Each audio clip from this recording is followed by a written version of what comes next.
આજની મારી વાર્તાનું નામ છે સૈનિક ફંડ.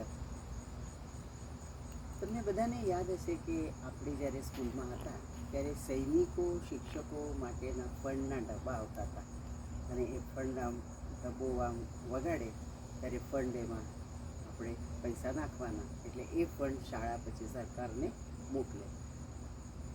તો એવી રીતે જ અમારી શાળામાં સૈનિક ફંડના ડબ્બા આવ્યા અને કહ્યું કે બાળકોને કાલ તમારે સૈનિકો માટે ફંડ લાવવાનું છે. હવે મને બાળકો સાથે વ્યવસ્થિત સવિસ્તર બોલવાની ટેવ હોવાને કારણે મેં મારા પહેલા ધોરણના બાળકોને સમજાવ્યા કે ભાઈ ફંડ એટલે શું. તો આપણા દેશ માટે સૈનિકો લડે છે, લડાઈ કરે છે, પછી લડતા લડતા એ બાપાના ત્યાં જાય છે, મરી જાય છે.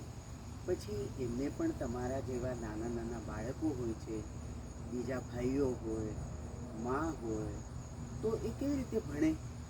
એમને ભણવું હોય શાળામાં, જમવાનું હોય તો જમવાને પૈસા ના જોઈએ, એ ક્યાંથી બધા એમને મળે? એમના બાપુજી જતા રહે તો પછી કોણ પૈસા લાવે? તો આપણે બધા એમની માટે પૈસા ભેગા કરવાના છે અને કાલે તમે આ ડબ્બામાં પૈસા કંઈક લાવજો, એ આપણે નાખશું. એમની ભાષામાં જ્યારે મેં સમજાવ્યું ત્યારે બાળકો આમ કાન દઈને સાંભળતા હતા. અને બીજા દિવસે હવે બહુ મજાની વાત થઈ કે બીજા દિવસે એક બાળક ચડ્ડી પહેરતો હતો પણ એ પેન્ટ પહેરીને આવ્યો અને હજી એ ક્લાસમાં આવે છે એના પહેલાં તો બીજા બાળકો રિક્ષામાં આવતા હતા. એ બાળકો આવીને મને કીધું કે નાના બાળકોને એક ટેવ હોય છે કે કંઈક વાત નવી હોય ને તે શિક્ષકોને આવીને કહે જ. મને એમણે કીધું કે આજે તો છે ને સંદીપ આટલા બધા પૈસા લઈને આવ્યો છે. મેં કીધું એમ? મેં તરત જ બાળકો આવવા માંડ્યા બીજા એટલે પછી મેં એમને બેસાડ્યા. ત્યાં તો સંદીપ ક્લાસમાં.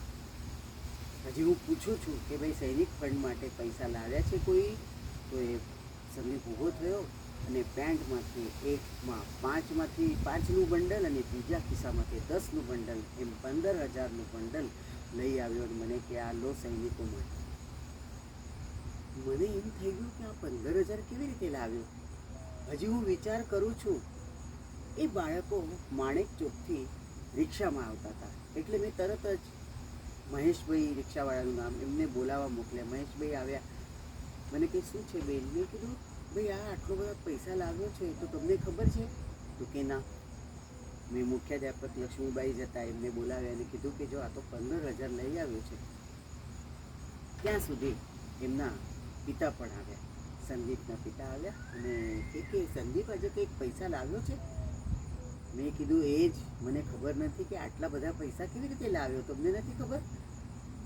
તો કે બેન, એમણે વાત કહેવાની શરૂઆત કરી કે બેન માણેક ચોકમાં ચાંદી ગાળવાનો ધંધો છે અમારો. ઉપર અમારું ઘર છે, નીચે અમારું દુકાન છે. તો ગ્રાહકો જે કંઈ પૈસા અમને આપે તો રોજ આ જે કંઈ આપે 15,000 હોય, 50,000 હોય, હું એને આપું એટલે એ એની માને પૈસા આપી આવે છે. તો આજે તો 12 વાગે મને 15,000 એક ગ્રાહકે આપ્યા અને રિક્ષાવાળાઓ આવ્યો તો આ દફતર લઈને રિક્ષામાં બેસી ગયો અને 15,000 તમને આપવા માટે લઈ આવ્યો. મને હસવું પણ આવ્યું અને મને એમ થયું કે આણે કેટલું ધ્યાનથી સાંભળ્યું હોય સૈનિક ફંડ વિશે. મેં પછી એમના પિતાને કહ્યું કે તો હવે આ ડબ્બામાં તમે 15,000 લઈ જાઓ પણ આમાં 101 રૂપિયા તમે નાખો. અને એમણે 101 નહીં પણ 151 એમાં ડબ્બામાં નાખ્યા અને એ ગયા.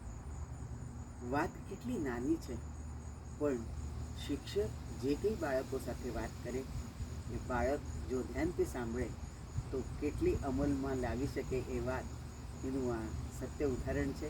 અને પહેલા ધોરણનું બાળક જે હોય છે એને મા અને શિક્ષક, જો શિક્ષિકા હોય તો ખરેખર એ એની બીજી મા હોય છે એવું મને એ દિવસે લાગ્યું. અને એના મેં બહુ વખાણ કર્યા બીજા દિવસે શાળામાં કે આ બાળકે કેટલું ધ્યાનથી સાંભળ્યું. એવું તમે બધા ધ્યાનથી સાંભળ્યો અને પૂછ્યા વિના, ઘરમાંથી પૂછ્યા વિના કોઈ પણ પૈસો નહીં લાવે, પૈસા નહીં લાવવાના. એ વાત પણ એમને મેં સમજાવી. તો કેવી મજાની વાત છે નહીં? ધન્યવાદ.